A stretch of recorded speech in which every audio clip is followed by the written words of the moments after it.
আজকে আমি তোমাদের জন্য একটা খুব টেস্টি নিরামিষ একটা বিরিয়ানির রেসিপি নিয়ে এসেছি। সেটা হচ্ছে ভেজিটেবল বিরিয়ানি। এটাতে আমি সব রকম সবজি আর পনির ইউজ করেছি। এটা খেতে এত টেস্টি হয়, এটা শুধু এমনিই মুখে খাওয়া হয়ে যায়, এর সঙ্গে অন্য কিছু পদ না দিলেও চলে। তবু তোমরা যদি চাও এর সঙ্গে আলুর দম, চিকেন, মাটন সব দিয়ে সার্ভ করতে পারো, ছানা দিয়েও ভালো লাগে। তো তার জন্য আমি বাসমতি চাল নিয়েছি 250 গ্রাম, আমার কাপের 1.5 কাপ। আর আমি ফুলকপি নিয়েছি, গাজর নিয়েছি, বিনস নিয়েছি, কড়াইশুঁটি নিয়েছি, সব ছোটো ছোটো টুকরো করে কেটে নিয়েছি। কাজু নিয়েছি কিছুটা, কিছুটা কিশমিশ নিয়েছি। পনির নিয়েছি 150 গ্রাম, কিউব করে কেটে রেখেছি। আর আমি জয়িত্রী নিয়েছি কিছুটা, একটা একটা স্ট্র্যান্ড আর কি, আর 3টে এলাচ, 3টে দারচিনি, 3টে লবঙ্গ, সাদা জিরে রেখেছি, 2টো কাঁচা লঙ্কা রেখেছি। আর তোমরা এর সঙ্গে আলুও অ্যাড করতে পারো, আলু ওরম কিউব করে পনিরের মধ্যে কেটে দিতে পারো। আলুটা ভেজে নেবে তাহলে প্রথমে।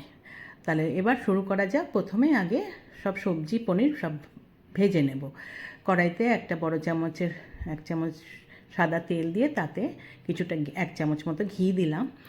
তেল আর ঘিটা গরম হলে তার মধ্যে ফুলকপিটা দিয়ে ছেড়ে দিলাম। তার মধ্যে আমি নুন দিয়ে দিলাম, দিয়ে ফুলকপিটা একটু ভাজা ভাজা হলে তুলে নেব।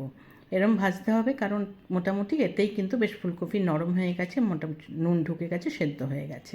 এবার ওই তেলের মধ্যেই আমি পনিরগুলো দিয়ে দিলাম। পনিরগুলো দিয়ে নাড়াচাড়া করে সুন্দর করে পনিরগুলো ভেজে নেব। তোমরা চাইলে কাঁচা পনিরটা দিয়েও করতে পারো, কিন্তু আমি সবসময় পনির একটু ভেজে নিই। পনিরগুলোকেও তুলে নিলাম। এইবার ওই তেলের মধ্যে আমি যে গাজর, বিনস আর কড়াইশুঁটি রেখেছি সেগুলো ভাজবো। গাজর দিয়ে দিলাম, এবার বিনসগুলো দেব আর কড়াইশুঁটি দেব। দিয়ে আমি একটু মিশিয়ে নেব, সবগুলো একটুখানি মিশিয়ে নিয়ে এর মধ্যে আমি একটু নুন দিয়ে দেবো। আমি 1/2 চামচ মতো নুন দিলাম, দিয়ে আমি এগুলোকে একটু নুন দিয়ে ভেজে নেব। একটু কিছুক্ষণ ভাজবো, বেশি ভাজতে হবে না, ক্রিস্পিনেসটা যদি থাকে সেটা দেখতে হবে। তাই একটু ভাজা ভাজা হয়ে গেলে এইবার আমি এগুলোকেও তুলে নিলাম, নিয়ে সব আমি সাইড করে সরিয়ে রাখলাম। এইবার আমি বিরিয়ানিটা তৈরি করব। প্রথমে পাত্রটা নিলাম, যেটাতে আমি বিরিয়ানিটা করব, সেটাতে আমি বড় 1 চামচ সাদা তেল দিয়েছি, বড় 1 চামচ আমি ঘিও দিলাম। দিয়ে এবার তেল আর ঘিটা বেশ সুন্দর গরম হয়ে যাবে। একটু গরম করে নিয়ে তার মধ্যে প্রথমেই আমি 2টো তেজপাতা দেব, আমি জয়িত্রীর যে স্ট্র্যান্ডটা রেখে সেটা দিলাম, আমি গরম মশলা দেব, আর সাদা জিরে রেখেছিলাম সেগুলো দেব। সব দিয়ে ভালো করে কিন্তু আমি এই তেল আর ঘির মধ্যে মিশিয়ে নিয়ে একটু ভাজা ভাজা করব, সুন্দর গন্ধ বেরোচ্ছে। এইবার আমি কাজু কিশমিশটা দিয়ে দিলাম। কাজু কিশমিশটা একটু নাড়াচাড়া করে একটু সুন্দর করে ভেজে নিচ্ছি। একটু ভাজা হয়ে গেলে এইবার আমি ওতে 1 চামচ আদা বাটা দিলাম। আদা বাটা দিয়ে একটু আদা বাটাটা ভাজবো, কাঁচা গন্ধটা যেন চলে যায়। কাঁচা গন্ধ চলে গেছে। এইবার আমি যে চালটাকে আমি জল ঝরিয়ে রেখেছিলাম সেটা দিয়ে দিলাম। দিয়ে এবার চালটা সুন্দর করে, যে ঠিক যেমন পোলাও করার সময় আমরা ভাজি, বেশ কিছুক্ষণ 3-4 মিনিট আমি কিন্তু চালটাকে ভাজবো। বেশ একটা স্বচ্ছ চালটা কালার হয়ে যাবে, ট্রান্সপারেন্ট হয়ে যাবে, ততক্ষণ আমি ভেজে নেব। তার মধ্যে আমি 1 চামচ নুন দিয়ে দিলাম, আর আমি 1.5 চামচ মতো চিনি দিলাম। আমরা একটু মিষ্টিটা বেশি খাই, তাই চিনি 1.5 চামচ দিলাম। তোমরা তোমাদের ইচ্ছা মতো মিষ্টিটা দেবে। দিয়ে নুন মিষ্টি ভালো করে মিশিয়ে নিলাম। নিয়ে এইবার যেহেতু আমি আমার কাপের 1.5 কাপ মতো চাল দিয়েছি, আমি 3 কাপ মতো জল দিয়ে দিলাম। দিয়ে জলটা ভালো করে মিশিয়ে নিয়ে আমি ঢাকা দিয়ে কিন্তু আমি 5 মিনিট মতো ফুটতে দেব। দেখো সুন্দর ফুটে উঠেছে। এইবার আমি গ্যাস কমিয়ে দিয়ে আমি আরও 5 থেকে 7 মিনিট রাখবো। তারপরে 7 মিনিট পরে খুলেছি। মোটামুটি দেখো জলটা টেনে নিয়েছে, কিন্তু এখনও কিন্তু জল আছে, এখনও হবে, ভাতটা পুরো সেদ্ধ হয়নি।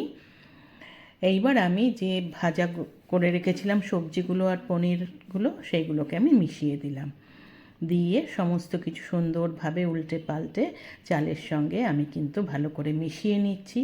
সুন্দর মেশানো হয়ে গেলে এবার ওপর থেকে আমি 2টো কাঁচা লঙ্কা এতে বসিয়ে দেবো ফ্লেভারের জন্যে। দিয়ে এবার আমি ঢাকা দিয়ে দেবো, আবার গ্যাস সিম করে আমি 10 মিনিট রেখে দেবো। 10 মিনিট পরে খুলেছি।